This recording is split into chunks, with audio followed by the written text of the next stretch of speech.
बहुत बहुत धन्यवाद जी थोड़ा सारिਆਂ ਦਾ जी आया ਨੂੰ। ਅੱਜ दो तीन मुद्दਿਆਂ ਨੂੰ ਲੈ ਕੇ ਅਸੀਂ ਤੁਹਾਨੂੰ याद ਕੀਤਾ है कि सब तो पहला मेरी सारे ਅੰਮ੍ਰਿਤਸਰ ਨਿਵਾਸੀਆਂ ਨੂੰ और खास तौर पे ਅੰਮ੍ਰਿਤਸਰ ईस्ट दे वोटरां नूं ये अपील करने वास्ते अज मैं आया कि ये थोड़ी एक गोल्डन अपॉर्चुनिटी आई है। एक बहुत वड्डा मौका आया कि जिहड़ा 18 साल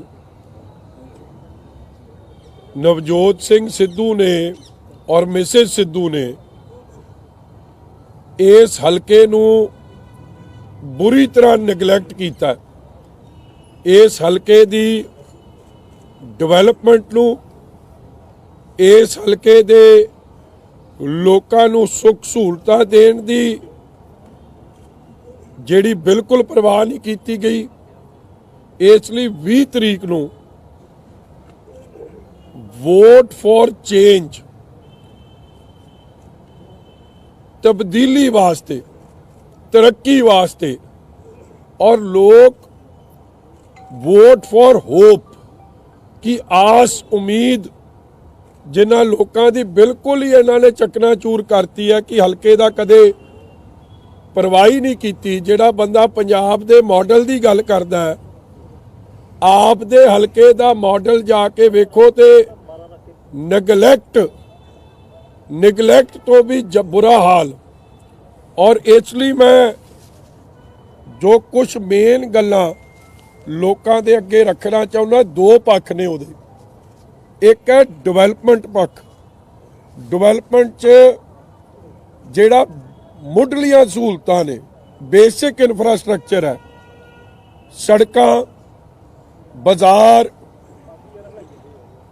ठीक करने, साइड वॉक जिथे जगह है साइड वॉक ठीक करने, लाइटां दा हर गली महल्ले च वधिया प्रबंध करके देना और इसे तरह पीण वाले पानी दा सही प्रबंध ते सीवरेज दा जिहड़ा कई बार ये शिकायत आउंदी है कि जी टूटी खोलो सीवरेज दा पानी निकल आउंदा, लोकां नूं सही पानी भी नहीं मिल रहा पीण वाला। जदों सीवरेज का पानी जी इन्ने सालों तो आपकी जिंदगी बतीत कर रहे, वो हालात नूं बदलना। और वड्डी गल है कि जिन्ने इलाके ने घर संघनी आबादी है, विचों हाई टेंशन वायर निकलदियां ने और वो हाई टेंशन वायर बहुत वड्डे हादसे का कारण बन रही ने। लोकां दे घरां दे विचों जिहड़ियां तारा निकल रही ने, उन्हां तारां नूं अंडरग्राउंड केबलिंग करके ये सारे हलके दी वड्डी demand underground cabling, basic parks नूं डिवेलप करना, स्पोर्ट्स दे छोटे छोटे 2-3 थावां ते हब बनाने जिहदे नाल, और इसे तरह 40 खूह जिहड़ा एरिया ओनू वधिया पार्क च और एक खेडण दे ग्राउंड च डिवेलप करना कि 24, 29, 25, 26 ये जिन्ना इलाका उत्थे उस इंफ्रास्ट्रक्चर नू यूज करके एक वधिया सैरगाह A1 तरीके दा पार्क बनाउणा। और जिहड़ी वड्डी गल है हंसली, वो हंसली नूं A1 तरीके नाल डिवेलप करके ओनू एक पार्क दे रूप च बनाउणा। इसे तरह गंदा नाला जिथे कवर होया उहदे उत्ते सड़क बना देनी, क्योंकि कंजैशन कई जगह इन्ना संघनी आबादी होने करके ट्रैफिक का बुरा हाल होंदा है। इसलिए वो सड़क दे प्रबंध ते हंसली नूं ब्यूटीफाई करके वधिया लोकां दे सैर वास्ते, वो भी फिर 24 नंबर वार्ड 29 ਨੰਬਰ ਵਾਰਡ 25 26 ਜਿੱਥੋਂ ਜਿੱਥੋਂ ਲੰਘਦੀ ਆ ਉਹਦੇ ਹਾਲਾਤ ਸੁਧਾਰਨੇ। ਫਿਰ ਇਸੇ ਤਰ੍ਹਾਂ ਮੈਂ ਜਿਵੇਂ ਪਹਿਲਾਂ ਜ਼ਿਕਰ ਕੀਤਾ ਸੀ ਕਿ ਸਕੂਲਾਂ ਦਾ, ਹਸਪਤਾਲਾਂ ਦਾ ਤੇ ਕਾਲਜ ਦੇ ਵਧੀਆ ਪ੍ਰਬੰਧ ਕਰਕੇ ਦੇਣੇ, ਇਹ ਵੀ ਵੱਡੀ ਇਹਦੇ 'ਚ ਏਜੰਡਾ 'ਚ ਰਹੂਗਾ। ਤੇ ਛੋਟੇ ਕਲੀਨਿਕ ਜਿੱਥੇ ਜਿੱਥੇ ਕਈ ਆਬਾਦੀਆਂ 'ਚ ਖੋਲ੍ਹਣ ਦੀ ਲੋੜ ਹੈ, ਪ੍ਰਾਇਮਰੀ ਹੈਲਥ ਸੈਂਟਰ ਜਾਂ CHC ਉੱਥੇ ਖੋਲ੍ਹਣ ਦੀ ਲੋੜ ਹੈ, ਉਹਦੇ ਵੱਲ ਵੀ ਧਿਆਨ ਦਿੱਤਾ ਜਾਊਗਾ। ਇਸੇ ਤਰ੍ਹਾਂ ਵੱਲਾ ਸਬਜ਼ੀ ਮੰਡੀ ਜਿਹੜੀ ਏਸ਼ੀਆ ਦੀ ਵੱਡੀ ਮੰਡੀ ਹੈ, ਉਸ ਨੂੰ ਬੈਸਟ ਇਨਫਰਾਸਟ੍ਰਕਚਰ ਦੇ ਕੇ ਉਸ ਨੂੰ ਲੇਟੈਸਟ ਟੈਕਨੋਲੋਜੀ ਲਿਆ ਕੇ ਉਹਨੂੰ ਵਰਲਡ ਨਾਲ ਕਨੈਕਟ ਕਰਨਾ, ਇਹ ਵੀ ਸਾਡੀ ਵੱਡੀ ਪ੍ਰਾਇਰਟੀ ਰਹੂਗੀ। ਇਸੇ ਤਰ੍ਹਾਂ ਜਿਹੜਾ ਰੇਲਵੇ ਓਵਰਬ੍ਰਿਜ ਵੱਲੇ ਦਾ, ਫੋਰੈਸਟ ਚੌਂਕ ਦਾ, ਹੋਰ ਕਈ ਥਾਵਾਂ ਤੇ ਆ ਵੱਲਾ ਜਿਹੜਾ ਜੋੜੇ ਫਾਟਕ ਦਾ ਅੰਡਰ ਬ੍ਰਿਜ, ਇਹ ਸਾਰਿਆਂ ਨੂੰ ਪਹਿਲ ਦੇ ਆਧਾਰ ਤੇ ਇਮੀਡੀਏਟਲੀ ਕੰਪਲੀਟ ਕਰਨਾ। ਇਸੇ ਤਰ੍ਹਾਂ ਜਿਹੜਾ ਗੋਲਡਨ ਗੇਟ ਏਰੀਆ, ਕਿਉਂਕਿ ਉਹ ਮੱਥਾ ਦੁਬੁਰਜੀ ਗੋਲਡਨ ਗੇਟ ਜਿਹੜਾ ਅਸੀਂ 31 32 ਨੰਬਰ ਵਾਰਡ ਹੈ, ਅੱਗੇ 29 ਆ ਗਈ, ਇਹਨੂੰ ਜੋ ਵਧੀਆ ਅਸੀਂ ਬਣਾਉਣਾ ਸ਼ੁਰੂ ਕੀਤਾ ਸੀ ਔਰ ਜਦੋਂ ਦੀ ਸਰਕਾਰ ਬਦਲੀ ਹੈ ਮੁੜ ਕੇ ਟੋਟਲ ਨਿਗਲੈਕਟ, ਔਰ ਟੋਟਲ ਨਿਗਲੈਕਟ 'ਚ ਕੂੜੇ ਦਾ ਬੁਰਾ ਹਾਲ, ਮਤਲਬ ਸਫਾਈ ਸੰਭਾਲ ਕੋਈ ਨਹੀਂ, ਹਰ ਵਾਰਡ 'ਚ ਹੀ ਸਫਾਈ ਦਾ ਐਡਾ ਮਾੜਾ ਹਾਲ ਹੈ, ਉਹਦੇ ਵਧੀਆ ਪ੍ਰਬੰਧ ਕਰਨੇ। ਇਸੇ ਤਰ੍ਹਾਂ ਲਾਈਟਾਂ ਦੀ ਮੈਂ ਅੱਗੇ ਗੱਲ ਕੀਤੀ ਹੈ, ਔਰ ਸ਼ਵਾਲਾ ਭਾਈ ਮੰਦਿਰ ਦੇ ਨੇੜੇ ਉਹਨੂੰ ਹੋਰ ਬਿਊਟੀਫਾਈ ਕਰਕੇ ਉਹਨਾਂ ਇਲਾਕਿਆਂ ਨੂੰ ਹੋਰ ਇਨਫਰਾਸਟ੍ਰਕਚਰ ਨਾਲ ਮਜ਼ਬੂਤ ਕਰਕੇ ਇੱਕ ਵਧੀਆ, ਜਿਵੇਂ ਲੋਕ ਆਉਂਦੇ ਆ ਸ੍ਰੀ ਦਰਬਾਰ ਸਾਹਿਬ, ਫਿਰ ਜਾਂਦੇ ਆ ਜਲਿਆਂਵਾਲਾ ਬਾਗ, ਦੁਰਗਿਆਨਾ ਮੰਦਿਰ, ਵਾਰ ਮੈਮੋਰੀਅਲ, ਭਗਵਾਨ ਵਾਲਮੀਕ ਜੀ ਦਾ ਤੀਰਥ, ਉਸੇ ਤਰ੍ਹਾਂ ਇਸ ਨੂੰ ਵੀ ਸ਼ਵਾਲਾ ਮੰਦਿਰ ਨੂੰ ਵੀ ਉਸ ਸਰਕਿਟ ਨਾਲ ਜੋੜ ਕੇ ਉਹਨੂੰ ਇੱਕ ਟੂਰਿਜ਼ਮ ਪੱਖੋਂ ਵੀ, ਰਿਲੀਜੀਅਸ ਜਿਹੜੇ ਲੋਕ ਹੈ ਕਿ ਉਹ ਇਸ ਪਵਿੱਤਰ ਧਰਤੀ ਤੇ ਵੀ ਨਤਮਸਤਕ ਹੋ ਕੇ ਜਾਣ ਤੇ ਉਹਦੀ ਗੁੱਡ ਕਨੈਕਟੀਵਿਟੀ ਇੱਕ ਉਹ ਸਰਕਲ ਬਣਾਉਣਾ ਵੀ ਬੜਾ ਜ਼ਰੂਰੀ ਹੈ। ਫਿਰ ਜਿਹੜੇ ਪਿੰਡ ਇਹ ਬਾਹਰਲੇ ਆ ਗਏ ਵੇਰਕਾ, ਉੱਥੇ ਡਰੇਨ ਬਣਨੀ ਹੈ, ਡਰੇਨ ਕਵਰ ਕਰਕੇ ਇੱਕ ਪਾਰਕ ਦੀ ਮੰਗ ਹੈ, ਡਰੇਨ ਕਵਰ ਕਰਕੇ ਉੱਥੇ ਵਧੀਆ ਲੋਕਾਂ ਦੇ ਸੈਰ ਵਾਸਤੇ ਉਸ ਦੇ ਪ੍ਰਬੰਧ ਦੀ ਲੋੜ ਹੈ। ਇਸੇ ਤਰ੍ਹਾਂ ਵੱਲੇ ਗੁਰੂ ਤੇਗ ਬਹਾਦਰ ਸਾਹਿਬ ਦੀ ਚਰਨ ਛੋਹ ਪ੍ਰਾਪਤ ਧਰਤੀ, ਉਸ ਨਗਰ ਨੂੰ ਵੀ ਇੱਕ, ਕਿਉਂਕਿ ਇਤਿਹਾਸਿਕ ਪਿੰਡ ਹੈ, ਉਸ ਨਗਰ ਦੀ ਵੀ ਇਹ ਵੰਡ ਡਿਵੈਲਪਮੈਂਟ ਕਰਾ ਕੇ, ਤੇ ਜੇ ਪੰਚਾਇਤ ਸਾਨੂੰ ਜ਼ਮੀਨ ਦਊਗੀ ਤੇ ਉੱਥੇ ਵੀ ਇੱਕ ਪਾਰਕ ਜਿਹਦੇ 'ਚ ਬੱਚਿਆਂ ਦੀ ਖੇਡਣ ਵਾਸਤੇ, ਬਜ਼ੁਰਗਾਂ ਦੀ ਸੈਰ ਵਾਸਤੇ ਉਹ ਵੀ ਕੀਤਾ ਜਾਊਗਾ। ਮੂਦਲ ਪਿੰਡ ਜਿਹਨੂੰ ਕਈ ਵਾਰੀ ਵੱਡੇ ਵੱਡੇ ਲੀਡਰਾਂ ਨੇ ਗੋਦ ਲਿਆ, ਮਗਰ ਉਹ ਨਾਥ ਦਾ ਨਾਥ ਹੀ ਰਿਹਾ, ਉਹਦਾ ਵਾਲੀ ਵਾਰਿਸ ਕੋਈ ਨਹੀਂ।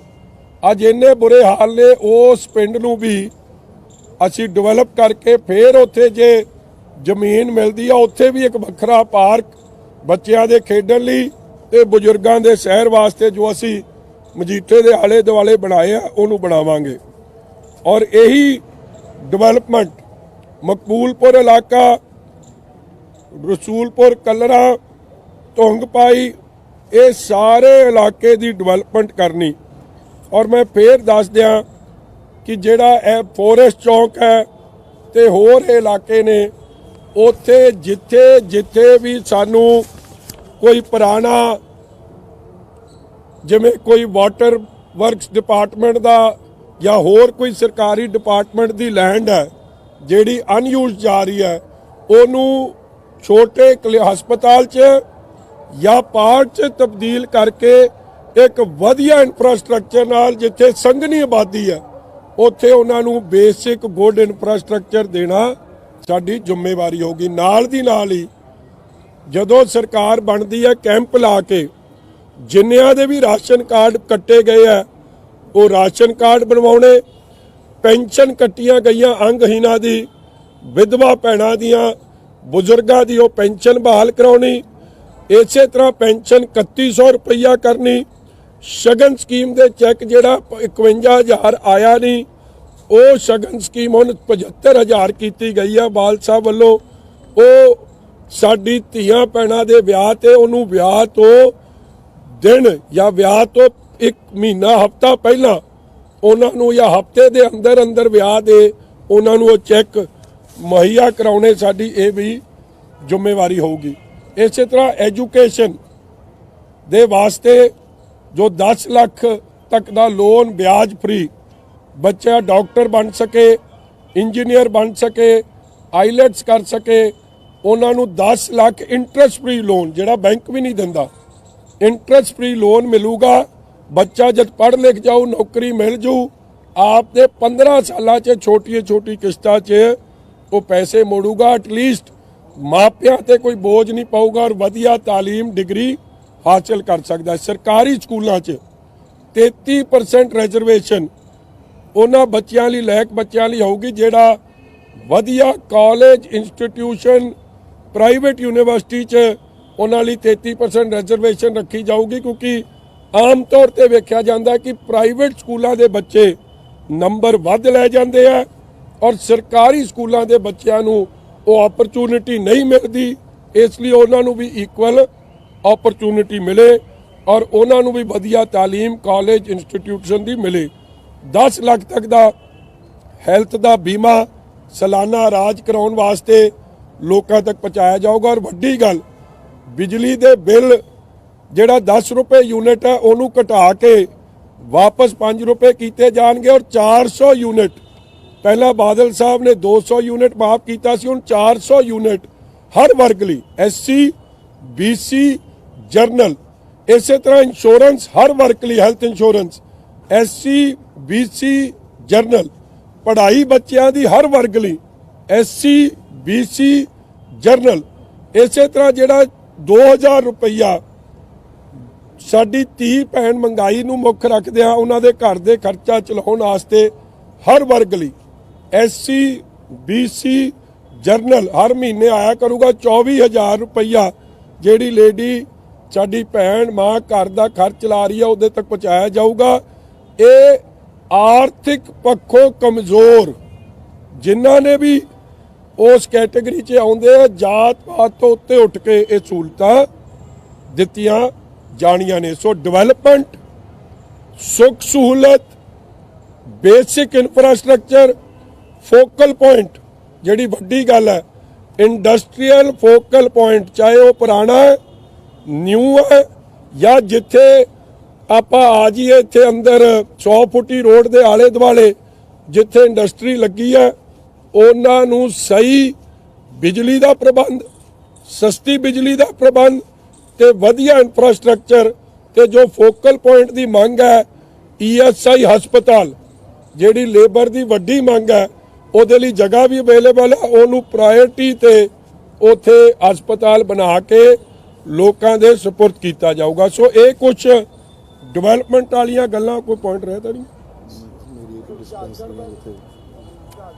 ਹਾਂਜੀ ਹਾਂਜੀ, ਇੱਕ ਜਿਹੜਾ ਜਾਜਗੜ੍ਹ ਹੈ, ਜਿਹੜਾ ਟਰਾਂਸਪੋਰਟ ਨਗਰ ਹੈ, ਉਹਨੂੰ ਸ਼ਹਿਰ ਦੇ ਅੰਦਰੋਂ ਸ਼ਿਫਟ ਕੀਤਾ ਜਾਊਗਾ। 16 ਏਕੜ ਤੇ ਹੈ, ਉਹਨੂੰ ਬਾਹਰ ਲਿਜਾਇਆ ਜਾਊਗਾ ਜਾਂ ਬਟਾਲਾ ਇਸ ਰੋਡ ਤੇ ਮਹਿਤਾ ਰੋਡ ਤੇ ਜਾਂ ਕਿਸੇ ਹੋਰ ਇੱਥੇ ਜਲੰਧਰ ਰੋਡ ਤੇ ਦੇਖ ਕੇ 50 ਏਕੜ 16 ਏਕੜ ਦੀ ਜਗ੍ਹਾ ਹੁਣ 50 ਏਕੜ ਦਿੱਤਾ ਜਾਊਗਾ ਔਰ ਉਹਨੂੰ ਵਧੀਆ ਡਿਵੈਲਪ, ਜਿਹਦੇ 'ਚ ਪੈਟਰੋਲ ਪੰਪ ਵੀ ਹੋਊਗਾ, ਦੁਕਾਨਾਂ ਵੀ ਹੋਣਗੀਆਂ, ਹੋਰ ਸਹੂਲਤ ਵੀ ਹੁੰਦੀ ਹੈ। ਜਿਹੜਾ ਇੱਕ ਟਰੱਕ ਸਟੈਂਡ ਲਈ ਜ਼ਰੂਰੀ ਹੈ ਸਾਰੀਆਂ ਮੁਹੱਈਆ ਕਰਾਈ ਜਾਣਗੀਆਂ। ਔਰ ਅੰਦਰ ਜਿੱਥੇ ਅੱਜ ਚੱਲਦਾ ਇਹ ਟਰਾਂਸਪੋਰਟ ਨਗਰ, ਕਿਉਂਕਿ ਉਹ ਸ੍ਰੀ ਦਰਬਾਰ ਸਾਹਿਬ ਦੇ ਨੇੜੇ ਹੈ, ਉਹਦੀ ਸਾਂਭ ਸੰਭਾਲ ਸਫਾਈ ਐਨ ਵਧੀਆ ਤਰੀਕੇ ਨਾਲ ਕਰਕੇ ਉਹਨੂੰ ਵਧੀਆ ਏਰੀਏ ਵਾਂਗੂ ਡਿਵੈਲਪ ਕੀਤਾ ਜਾਊਗਾ।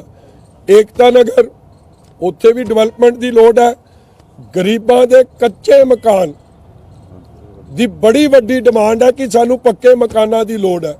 ਉਹ ਆਲਰੇਡੀ ਪਾਰਟੀ ਨੇ ਅਨਾਉਂਸ ਕੀਤਾ ਹੈ ਕਿ ਪੱਕੇ ਮਕਾਨਾਂ ਦੀ ਛੱਤਾਂ ਵਾਸਤੇ ਪੈਸੇ ਔਰ ਨਾਲ ਹੀ 5 ਲੱਖ ਘਰ ਇਹ ਬਣਾ ਕੇ ਸਰਕਾਰ ਨੇ ਲੋੜਵੰਦ ਪਰਿਵਾਰਾਂ ਨੂੰ ਦੇਣੇ। ਇਹ ਵੱਡੀ ਪ੍ਰਾਇੋਰਟੀ 'ਚ ਹੋਊਗਾ।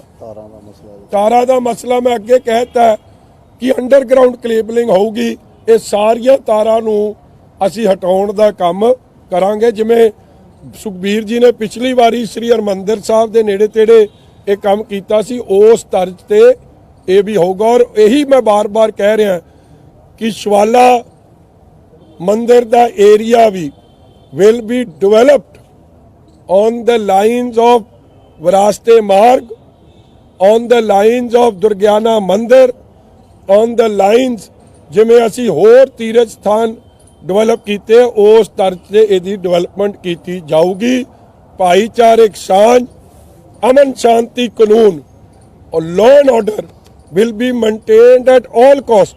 ਸਿੱਧੂ ਸਾਹਿਬ ਵਾਂਗੂ ਨਹੀਂ 5 ਸਾਲ ਤੁਸੀਂ ਥਾਣੇਦਾਰ ਲਵਾਉਂਦੇ ਰਹੇ ਹੋ, 5 ਸਾਲ ਤੁਹਾਡੇ ਡੀਐਸਪੀ ਲੱਗਦੇ ਰਹੇ ਆ, 5 ਸਾਲ ਤੁਹਾਡਾ ਪੁਲਿਸ ਕਮਿਸ਼ਨਰ ਲੱਗਦਾ ਰਿਹਾ, ਮਗਰ ਅੱਜ ਵੀ ਕਾਨੂੰਨ ਨਸ਼ੇ ਦਾ ਜੋ ਹਾਲ ਹੈ ਉਹ ਲੋਕਾਂ ਦੇ ਸਾਹਮਣੇ। ਫਿਰ ਕੀ ਇਹ ਨਸ਼ਾ ਬਕਾਉਂਦੇ ਸੀ? ਨਸ਼ੇ ਦੇ ਉੱਤੇ, ਲਾਅ ਐਂਡ ਆਰਡਰ ਦੇ ਉੱਤੇ ਪੋਲਿਟਿਕਸ ਨਹੀਂ ਹੋਊਗੀ। ਗੁੱਡ ਗਵਰਨੈਂਸ ਕਰਕੇ ਸਹੀ ਇਨਸਾਫ ਦਿੱਤਾ ਜਾਊਗਾ।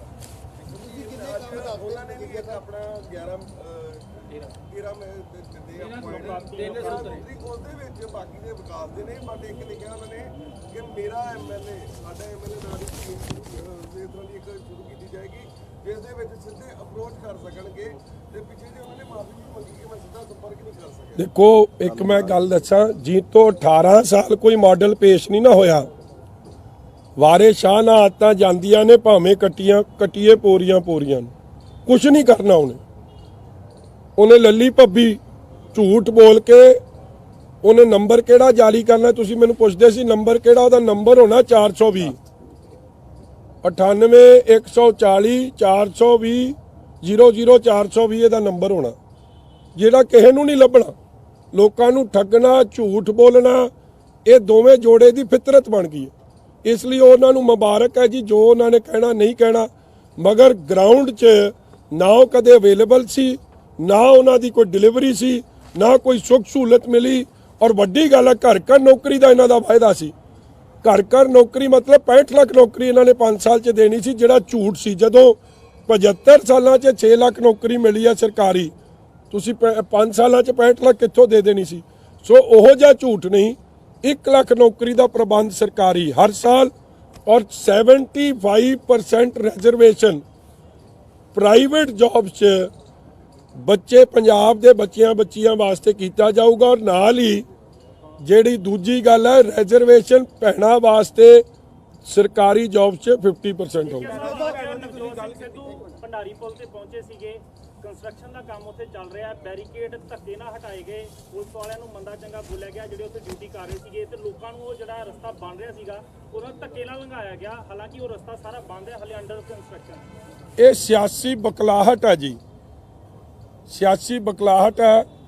ਇਹਨਾਂ ਨੂੰ ਤਾਂ ਕਹਿਣਾ ਸੀਗਾ ਫਿਰ ਵੱਲੇ ਉੱਤੇ ਵੀ ਫੱਟੇ ਲਾ ਦਿਓ, ਕੋਈ ਨਾ ਕੋਈ ਮਰਾ ਦਿਓ ਗੱਡੀ ਦੀਆਂ ਛਾਲਾਂ ਇਧਰੋਂ ਉਧਰੋਂ, ਕਿਉਂਕਿ ਹਲੇ ਜਿਹੜਾ ਰੇਲਵੇ ਦੀ ਕਲੀਅਰੈਂਸ ਨਹੀਂ ਤੇ ਉਹਦਾ ਮਸਲੇ ਕਿੱਥੋਂ ਹੱਲ ਹੋਣੇ।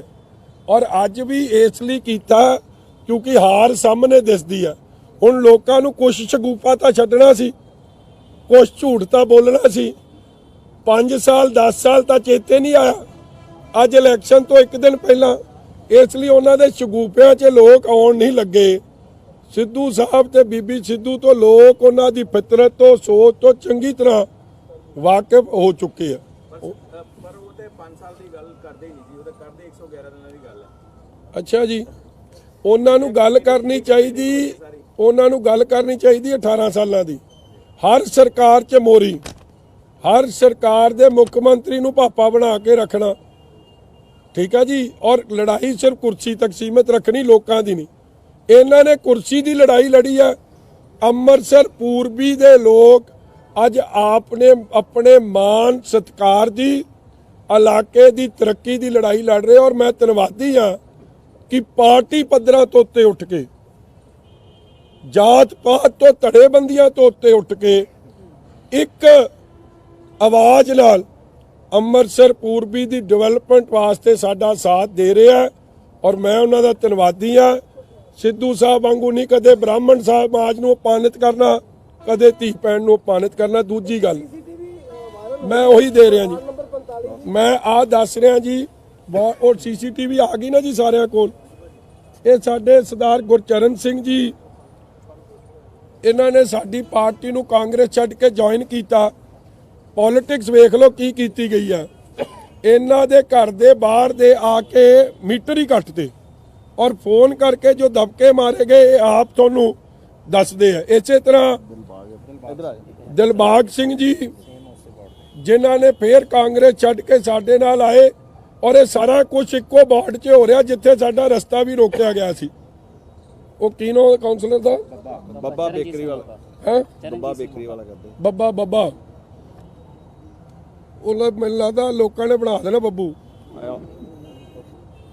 ਮੈਡਮ ਹੈਪੀ ਸਰ ਉਹ ਹਾਲਾਤ ਹੈ। ਔਰ ਇਸੇ ਤਰ੍ਹਾਂ ਮੈਡਮ ਹੈਪੀ ਸੰਧੂ ਜੀ, ਅੱਛਾ ਇਹ ਆਏ ਆ, ਇਹਨਾਂ ਨੂੰ ਸੁਣ ਵੀ ਲਿਓ। ਇਹਨਾਂ ਨੂੰ ਆਖਿਆ ਕੀ ਗਿਆ, ਮੀਟਰ ਕੱਟ। ਏਡੀ ਛੋਟੀ ਤੇ ਗੰਦੀ ਪੋਲਿਟਿਕਸ ਜੋ ਸਿੱਧੂ ਸਾਹਿਬ ਨਫ਼ਰਤ ਦੇ ਵੀ, ਕਦੇ ਹਿੰਦੂ ਭਾਈਚਾਰੇ ਪ੍ਰਤੀ, ਕਦੇ ਐਸਸੀ ਭਾਈਚਾਰੇ ਪ੍ਰਤੀ, ਕਦੇ ਬੈਕਵਰਡ ਕਲਾਸ ਪ੍ਰਤੀ, ਕਦੇ ਪ੍ਰਜਾਪਤ ਭਾਈਚਾਰੇ ਪ੍ਰਤੀ, ਹੁਣ ਜਿਹੜੇ ਲੋਕ ਕਾਂਗਰਸ ਨੂੰ ਛੱਡ ਰਹੇ ਉਹਨਾਂ ਪ੍ਰਤੀ ਥਾਪੀ ਦਿੱਤੀ ਜਾ ਰਹੀ ਹੈ।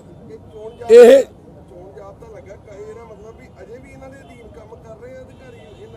ਉਹ ਆਪ ਹੀ ਮੀਟਰ ਕੱਟਿਆ ਭਰਾ, ਆਪ ਮੂੰਹ ਬਣ ਕੇ, ਆਪ ਦਾ ਮੂੰਹ ਬਣ ਕੇ ਚੋਰਾਂ ਵਾਂਗੂ ਇਹਨਾਂ ਦੇ ਜਿਹੜੇ ਕਾਂਗਰਸ ਦੇ ਇਹਨਾਂ ਦੇ ਕਾਰਕੁਨ ਨੇ ਜਾ ਕੇ ਮੀਟਰ ਕੱਟ ਰਹੇ। ਸੀਸੀਟੀਵੀ ਆ ਤੁਹਾਨੂੰ ਦੇ ਦਿੰਨੇ, ਮੀਟਰ ਲਾ ਕੇ ਰਹਿ ਗਏ। ਇਹਨਾਂ ਦੀ ਗੱਲ ਸੁਣ ਲਓ। ਸਤਿ ਸ਼੍ਰੀ ਅਕਾਲ ਜੀ, ਗੁਰਚਰਨ ਸਿੰਘ ਬੋਲ ਰਿਹਾ ਜੀ। ਮੈਂ ਵਾਰਡ ਨੰਬਰ 45 ਤੋਂ। ਮੈਂ ਜੀ 7-8 ਤਰੀਕ ਨੂੰ ਕਾਂਗਰਸ ਛੱਡ ਕੇ ਅਕਾਲੀ ਦਲ 'ਚ ਆਇਆ ਸੀਗਾ। ਉਹਦੇ ਬਾਅਦ 'ਚ 13-14 ਦੀ ਰਾਤ ਨੂੰ ਮੇਰੇ ਮੀਟਰ ਦੇ ਵਿੱਚੋਂ ਤਾਰਾਂ ਕੱਟ ਗਏ, ਮੇਰੇ ਤੇ ਸਰਦਾਰ ਦਿਲਬਾਗ ਸਿੰਘ ਹੋਣਾ ਦੇ। ਅਸੀਂ ਦੋਨਾਂ ਜਣਿਆਂ ਨੇ ਮਜੀਠੀਆ ਸਾਹਿਬ ਦੇ ਬੋਰਡ ਲਗਵਾਏ, ਉੱਥੇ ਝੰਡੀਆਂ ਲੱਗੀਆਂ ਨੇ। ਉਹਦੇ ਬਾਅਦ 'ਚ ਨੈਕਸਟ ਡੇ 15-16 ਦੀ ਰਾਤ ਨੂੰ ਸਾਡੇ ਦੋਨਾਂ ਦੇ ਮੀਟਰ ਵੀ ਗੈਪ ਹੋ ਗਏ। ਪਲੱਸ ਸਾਨੂੰ ਇੱਥੋਂ ਤੱਕ ਕਿਹਾ ਗਿਆ ਕਿ ਤੇਰੇ ਜਿਹੜੇ ਬੋਰਡ ਲੱਗੇ ਨੇ ਇਹਨਾਂ ਨੂੰ ਉਤਾਰ ਦਿਓ, ਐਵੇਂ ਕਿਉਂ ਦੁਸ਼ਮਣੀ ਤੁਸੀਂ ਪਾਲਣ ਡਏ ਹੋ। ਮਾਮਲਾ ਹਾਂਜੀ SHO B ਡਿਵੀਜ਼ਨ ਨੂੰ ਦਿੱਤਾ ਜੀ। ਮੈਂ ਕੌਣ ਹੈ ਜੀ ਮੇਨ ਕਲਪਰੇਟ ਕੌਣ ਸੀ? ਹਾਂਜੀ, ਲਾਗਤਬਾਜ਼ੀ ਲਾਗਤਬਾਜੀ ਮੇਰੀ ਕਿਸੇ ਨਾਲ ਨਹੀਂ ਜੀ। ਪਾਰਟੀਬਾਜੀ ਇਹੋ ਹੀ ਹੈ ਕਿ ਮੈਂ ਅਕਾਲੀ ਦਲ 'ਚ ਕਿਉਂ ਆਇਆ। ਪਹਿਚਾਣ 'ਚ ਨਹੀਂ ਆਏ ਜੀ। ਜਿਹੜੇ ਆਏ ਸੀ ਉਹਨਾਂ ਨੇ ਮੂੰਹ ਪੂਰਾ ਆਪਣਾ ਕਵਰ ਕੀਤਾ ਹੋਇਆ ਸੀ। ਧਮਕੀ ਇਹੋ ਹੀ ਹੈ ਜੀ, ਜਿਹੜਾ ਬੋਰਡ ਲੱਗੇ ਆ ਤੁਸੀਂ ਬੋਰਡ ਉਤਾਰ ਦਿਓ, ਐਵੇਂ ਦੁਸ਼ਮਣੀਆਂ ਪਾਲਣ ਡਏ ਹੋ, ਕੋਈ ਫਾਇਦਾ ਨਹੀਂ ਹੈਗਾ। ਤੇ ਜੀਤਣਾ ਤੇ ਮਜੀਠੀਆ ਸਾਹਿਬ ਨੇ ਹੈ ਨਹੀਂ, ਤੇ ਬਾਅਦ 'ਚ ਸਾਡੇ ਕੋਲ ਹੀ ਤੁਸੀਂ ਵਿਚਰਨਾ ਇੱਥੇ। ਮਤਲਬ ਸਿੱਧੇ ਤੇ ਸਿੱਧੇ ਜੀ ਫ੍ਰੀ ਐਂਡ ਫੇਅਰ ਇਲੈਕਸ਼ਨ ਦੇ ਪ੍ਰੋਸੈਸ 'ਚ ਇੰਟਰਫੇਰੈਂਸ ਹੈ ਜਿਹੜਾ। ਔਰ ਇਹ ਸਾਰੀ ਸ਼ਿਕਾਇਤ 2-3 ਵਾਰਡਾਂ 'ਚ ਜ਼ਿਆਦਾ ਸੀਮਿਤ ਹੈ। ਤੁਸੀਂ ਆਪਣੀ ਗੱਲ। ਮੇਰਾ ਨਾਮ ਸਿਮਰਨਜੀਤ ਹੈ ਜੀ, ਮੈਂ ਵੀ ਵਾਰਡ ਨੰਬਰ 45 ਤੋਂ ਬਿਲੋਂਗ ਕਰਦਾ ਜੀ। ਤੇ ਅਸੀਂ 10 ਕੁ ਦਿਨ ਪਹਿਲਾਂ ਕਾਂਗਰਸ ਤੋਂ ਛੱਡ ਕੇ, ਤੇ ਮੇਰਾ ਵੱਡਾ ਬ੍ਰਦਰ ਹੈ ਜਿਹੜਾ ਉਹ ਪੰਜਾਬ ਯੂਥ ਡਿਵੈਲਪਮੈਂਟ ਬੋਰਡ ਦਾ ਮੈਂਬਰ ਰਿਹਾ ਹੈ ਜੀ, ਸਰਦਾਰ ਜਸਵਿੰਦਰ ਸਿੰਘ ਧੁੰਨਾ। ਤੇ ਅਸੀਂ ਸਾਰਿਆਂ ਨੇ ਮਿਲ ਕੇ ਜਿਹੜੀ ਆ ਸ਼੍ਰੋਮਣੀ ਅਕਾਲੀ ਦਲ ਮਜੀਠੀਆ ਸਾਹਿਬ ਦੇ ਹੇਠ ਜੁਆਇਨ ਕੀਤੀ ਸੀਗੀ। ਤੇ ਉਸ ਤੋਂ ਬਾਅਦ ਅਸੀਂ ਸਾਰਿਆਂ ਨੇ ਵਿਚਰ ਕੇ ਜੋ ਵੀ ਸਾਡਾ ਸਵਰਨਕਾਰ ਭਾਈਚਾਰਾ ਆ ਜਾਂ ਹੋਰ ਵੀ ਬਰਾਦਰੀਆਂ ਸਾਰੀਆਂ ਉੱਥੇ ਜੋ ਸਾਨੂੰ ਪਿਆਰ ਕਰਦੇ ਨੇ ਉਹਨਾਂ 'ਚ ਅਸੀਂ ਵਿਚਰੇ। ਜਿੱਥੇ ਜਿੱਥੇ ਅਸੀਂ ਬੋਰਡ ਲਵਾਏ ਗਏ ਸੀਗੇ ਉਹਨਾਂ ਘਰਾਂ ਦੇ ਵਿੱਚ ਇੱਕ ਹੈਪੀ ਸੰਧੂ ਮੈਡਮ ਆ ਜੀ, 3 ਦਿਨ ਪਹਿਲਾਂ ਉਹਨਾਂ ਨੂੰ ਸ਼ਾਮਲ ਕੀਤਾ ਗਿਆ ਜੀ। ਕਾਫੀ ਉਹ ਮਹਿਲਾ ਵਿੰਗ ਦੇ ਸੀ ਇਹਨਾਂ ਦੇ ਕੁਛ, ਤੇ ਉਹਨਾਂ ਨੂੰ ਨਵੀਂ ਜੋਸ਼ੀ ਦੇ ਚਰਨਜੀਤ ਬੱਬਾ ਸ਼ਰੇਆਮ ਕਹਿ ਰਹੇ ਕਿ ਤੁਸੀਂ ਬੋਰਡ ਤਾਂ ਹੁਣ ਤੁਸੀਂ ਸ਼ਾਮਲ ਤਾਂ ਹੋਗੇ, ਜੇ ਤੁਸੀਂ ਗਲੀ 'ਚ ਵਿਚਰੇ ਤੇ ਤੁਹਾਡੇ ਵਾਸਤੇ ਚੰਗਾ ਨਹੀਂ ਹੋਊਗਾ। ਤੁਹਾਡੇ ਨਾਲ ਇਹ ਲੋਕ ਪਹਿਲਾਂ ਕਹਿੰਦੇ ਅਸੀਂ ਜੀ ਮਹਿਲਾ ਨੂੰ ਪ੍ਰਮੋਟ ਕਰਦੇ ਹਾਂ, ਤੇ ਇੱਕ ਮਹਿਲਾ ਨੂੰ ਹੀ ਐਡੀਆਂ ਧਮਕੀਆਂ ਦੇ ਰਹੇ। ਉਹ ਮੈਡਮ ਅੱਜ ਆਪ ਇੱਥੇ ਆਏ ਨਹੀਂ ਆ, ਇੰਨਾ ਡਰੇ ਹੋਏ ਆ ਜੀ ਉਹ। ਤੇ ਮੈਂ ਮਜੀਠੀਆ ਸਾਹਿਬ ਨੂੰ ਵੀ ਬੇਨਤੀ ਕਰਾਂਗਾ ਕਿ ਚਾਹੇ 10 ਮਿੰਟ ਕੱਢ ਕੇ ਆਪਣੇ, ਚਾਹੇ ਉੱਥੇ ਕਿਸੇ ਨੂੰ ਵੀ ਸਾਡੇ ਨਾਲ ਭੇਜੋ। ਅਸੀਂ ਵੈਸੇ ਉਹਨਾਂ ਨੂੰ ਵਿਸ਼ਵਾਸ ਦਵਾਇਆ ਕਿ ਕੋਈ ਇਸ ਤਰ੍ਹਾਂ ਦੀ ਗੱਲ ਨਹੀਂ, ਪਰ ਉਹਨਾਂ ਨੂੰ ਬਹੁਤ ਜ਼ਿਆਦਾ ਧਮਕਾਇਆ ਗਿਆ। ਹੈਪੀ ਸੰਧੂ ਜੀ ਮੈਡਮ ਜਿਹੜੇ ਆ ਬਹੁਤ ਜ਼ਿਆਦਾ ਧਮਕਾਇਆ, ਤੇ ਉਹ ਘਰੋਂ ਵੀ ਬਾਹਰ ਨਹੀਂ ਨਿਕਲੇ ਡਰਦੇ ਮਾਰੇ। ਤੇ ਉਹਨਾਂ ਦੇ ਘਰ ਦੀਆਂ ਵੀ ਮੀਟਰ ਦੀਆਂ ਤਾਰਾਂ ਕੱਟ ਦਿੱਤੀਆਂ ਗਈਆਂ ਪਰਸੋਂ ਰਾਤ। ਕੰਪਲੇਂਟ ਸਾਰੀ ਇੱਕ ਜਗ੍ਹਾ ਹੀ ਦਿੱਤੀ ਗਈ ਹੈ ਜੀ ਪਰਸੋਂ। ਇੱਕ ਜੀ ਕੱਲ ਦੀ ਰਾਤ ਦੀ ਗੱਲ ਆ ਜੀ, ਪੁਲਿਸ ਦੀ ਯੂਨੀਫਾਰਮ 'ਚ ਬੰਦੇ ਸੀ, ਕੁਛ ਸਿਵਲ ਯੂਨੀਫਾਰਮ 'ਚ ਸੀ, ਤੇ ਜਿੰਨੇ ਮਜੀਠੀਆ ਸਾਹਿਬ ਦੀਆਂ ਝੰਡੀਆਂ ਲੱਗੀਆਂ ਸੀ ਸਾਰੀਆਂ ਝੰਡੀਆਂ ਤਕਰੀਬਨ ਉਤਾਰ ਕੇ ਉਹਨਾਂ ਨੇ ਸੁੱਟਤੀਆਂ। ਸਿਰਫ ਅਕਾਲੀ ਦਲ ਦੀਆਂ। ਇਦਾਂ ਮੀਟਰ ਲਾਉਣ ਨਾਲ ਨਾ ਤੇ ਹੁਣ ਮਜੀਠੀਆ ਸਾਹਿਬ ਨੇ ਹਾਰਨਾ ਆ, ਤੁਸੀਂ ਜੋ ਮਰਜ਼ੀ ਕਰ ਲਓ, ਹੱਲੇ ਤਾਂ ਮਜੀਠੀਆ ਸਾਹਿਬ ਕੋਲ ਟਾਈਮ ਘੱਟ ਆ ਤੇ ਅਸੀਂ ਇਹ ਵਿਸ਼ਵਾਸ ਮੰਨਦੇ ਆ ਕਿ 45 ਨੰਬਰ ਵਾਰਡ 'ਚ ਅਸੀਂ ਤੁਹਾਨੂੰ ਵੱਡੀ ਗਿਣਤੀ ਜਿਤਾ ਕੇ ਭੇਜਾਂਗੇ। ਇਹ ਹਲਕਾ ਨਾ ਜੀ ਜਿਹੜਾ ਅੰਮ੍ਰਿਤਸਰ ਈਸਟ ਹੈ, ਇਹ ਐ ਜੰਪਦਾ ਜਿਵੇਂ ਪਿੰਡੂ ਹਲਕੇ ਵੀ ਇਹਦੇ ਨਾਲੋਂ ਬਿਹਤਰ ਸਥਿਤੀ 'ਚ ਨੇ। ਇਹ ਤਾਂ ਐ ਜਾਪਦਾ ਜਿਵੇਂ ਬੰਦਾ ਕਾਬਲ ਕੰਧਾਰ 'ਚ ਨਹੀਂ ਪਹੁੰਚ ਗਿਆ ਹੁੰਦਾ, ਜਿੱਥੇ ਵਾਰ ਟਾਊਨ ਇਲਾਕਾ ਹੁੰਦਾ, ਜਿੱਥੇ ਡਿਵੈਲਪਮੈਂਟ ਹੈ ਹੀ ਨਹੀਂ, ਜਿੱਥੇ ਰੋਜ਼ ਹੀ ਜੰਗ ਹੀ ਛਿੜੀ ਰਹਿੰਦੀ ਹੈ। ਉੱਥੇ ਹਰ ਥਾਂ ਤੇ ਮਤਲਬ ਤੁਸੀਂ ਵੇਖੋ ਬੁਰਾ ਹਾਲ। ਬੱਲੇ ਮੰਡੀ ਦੇ ਤੁਸੀਂ ਵੀਡੀਓ ਵੇਖੀ ਆ, ਉਹ ਤਾਂ ਮੈਨੂੰ ਲੱਗਦਾ ਮੰਡੀ ਘੱਟ ਤੇ ਝੀਲ ਵੱਧ ਜਾਪਦੀ ਆ ਜਾਂ ਚਿੜੀਆ ਘਰ ਜਾਪਦੀ ਆ। ਇਹੀ ਹਾਲ ਜਹਾਜਗੜ੍ਹ ਦਾ। ਜਹਾਜਗੜ੍ਹ ਨੂੰ ਤਾਂ ਉਹ ਬੁਲਾਉਂਦੀ ਸਮੁੰਦਰੀ ਜਹਾਜਗੜ੍ਹ। ਇਹੀ ਹਾਲ ਤੁਸੀਂ ਫੋਕਲ ਪੁਆਇੰਟ ਦਾ। ਮੇਰੇ ਵੀਰ ਆਏ, ਆ ਜਾਓ ਜੀ ਇੱਧਰ।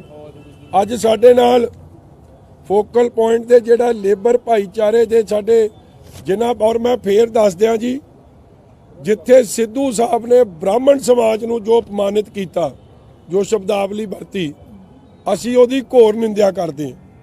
ਉੱਥੇ ਜਿਹੜੇ ਸਾਡੇ ਪ੍ਰਵਾਸੀ ਵੀਰ ਨੇ ਭਰਾ, ਪੰਜਾਬ ਦੀ ਇਕਾਨਮੀ ਨਾ, ਚਾਹੇ ਉਹ ਖੇਤਾਂ 'ਚ ਕੰਮ ਕਰਨਾ, ਚਾਹੇ ਇੰਡਸਟਰੀ ਚਲਾਉਣੀ, ਜੇ ਅੱਜ ਇਹ ਪੰਜਾਬ ਛੱਡ ਕੇ ਚਲੇ ਜਾਣ, ਪੰਜਾਬ ਦੀ ਇਕਾਨਮੀ ਨੂੰ 50% ਸੱਟ ਲੱਗ ਜਾਣੀ ਆ। ਤੁਹਾਡਾ ਇੰਡਸਟਰੀ ਚਲਾਉਣ ਵਾਲਾ ਕੋਈ ਨਹੀਂ ਲੱਭਣਾ, ਖੇਤਾਂ 'ਚ ਕੰਮ ਕਰਨ ਵਾਲਾ ਕੋਈ ਨਹੀਂ ਲੱਭਣਾ। ਔਰ ਜਿਹੜਾ ਭਾਰਤੀ ਹੋਵੇ, ਦੇਸ਼ ਦੀ ਇਕਾਨਮੀ 'ਚ, ਦੇਸ਼ ਦੀ ਤਰੱਕੀ ਵਾਸਤੇ ਦਿਨ ਰਾਤ ਇੱਕ ਕਰਕੇ ਇਹਨਾਂ ਤੋਂ ਵੱਧ ਮਿਹਨਤ ਹੀ ਕੋਈ ਨਹੀਂ ਕਰ ਰਿਹਾ ਹੋਣਾ ਇੰਡਸਟਰੀ ਲਾਈਨ 'ਚ ਤੇ ਲੇਬਰ 'ਚ। ਤਦੇ ਸਾਡੇ ਪੰਜਾਬੀ ਵੀਰ ਸਟੇਸ਼ਨਾਂ ਤੇ ਖਲੋ ਇਹਨਾਂ ਨੂੰ ਆਪਦੇ ਘਰ ਲੈ ਕੇ ਜਾਂਦੇ ਕਿ ਭਾਈ ਪਹਿਲਾਂ ਮੇਰੇ ਘਰ ਚੱਲ। ਇਹਨਾਂ ਦੇ ਨਾਲ ਸੰਪਰਕ 'ਚ ਰਹਿੰਦੇ ਯੂਪੀ ਬਿਹਾਰ 'ਚ, ਉਹਨਾਂ ਬੰਦਿਆਂ ਨੂੰ ਅਪਮਾਨਿਤ ਕਰਨਾ ਕਿ ਅਸੀਂ ਭਜਾ ਦੇਣੇ ਆ। ਇਹ ਸਾਰੀ ਗੱਲਾਂ ਕਾਂਗਰਸ ਪਾਰਟੀ ਦੀ ਗੰਦੀ ਸੋਚ ਹੈ। ਉਹਦੀ ਜਿੱਥੇ ਅਸੀਂ ਨਿੰਦਿਆ ਕਰਦੇ ਹਾਂ। ਅੱਜ ਸਾਡੇ ਸਤਿਕਾਰਯੋਗ ਪੱਪੂ ਯਾਦਵ ਜੀ ਸੀਨੀਅਰ ਵਾਈਸ ਪ੍ਰੈਜ਼ੀਡੈਂਟ ਨੇ ਫੋਕਲ ਪੁਆਇੰਟ ਦੇ, ਉਹ ਸਾਡੇ ਨਾਲ ਜੁੜੇ ਆ। ਮਾਸਟਰ ਰਮੇਸ਼ ਜੀ, ਰਾਹੁਲ ਜੀ, ਰਮਾਇਣ ਜੀ, ਪਿੰਟੂ ਕੁਮਾਰ, ਸਾਰੀ ਇਸ ਗੱਲ ਕਰਕੇ ਸਾਡੇ ਸਾਥ ਆਏ ਆ। 2 ਮਿੰਟ ਮਾਸਟਰ ਜੀ ਗੱਲ ਆਪ ਦੀ ਰੱਖਣਗੇ ਔਰ ਇਹਨਾਂ ਦਾ ਵੀ ਮੈਂ ਪਾਰਟੀ 'ਚ ਆਉਣ ਤੇ ਜੀ ਆਇਆਂ ਕਹਿਣਾ, ਧੰਨਵਾਦ ਕਰਦਾ। वाहेगुरु जी का खालसा, वाहेगुरु जी की फतेह। मैं प्रवासी मजदूर संगठन के तरफ से पंजाब में 21 साल से मैं रह रहा हूँ और यहाँ का जो जनी साहब जो ने जो बयान दिया है यूपी और बिहार के लोगों के प्रति, उससे हमें बहुत बड़ा दुख पहुँचा है और इसको तो हम कड़ी शब्दों में निंदा करते हैं। आज तक पंजाब में जितने भी इंडस्ट्री हैं, हर जगह बिहार यूपी के लोग सबसे ज़्यादा वर्क करते हैं, 16-16 घंटे तक वर्क करते हैं। आज उनको बेइज्जत किया जा रहा है। इसको हम कड़े शब्दों में निंदा करते हुए, और आज हमारा जो जितना भी संगठन है, आज के बाद हम अकाली दल, शिरोमणि अकाली दल के तरफ से हैं और इसका हम पूरा समर्थन करते हैं। पूरा प्रवासी समाज के तरफ से इनके साथ खड़े हैं। Thank you. मेरा रोड शो है जी, आज तो ज्वाइन हो गए, इन्होंने कराता। आ जाओ नाल, आ जाओ जी इधर।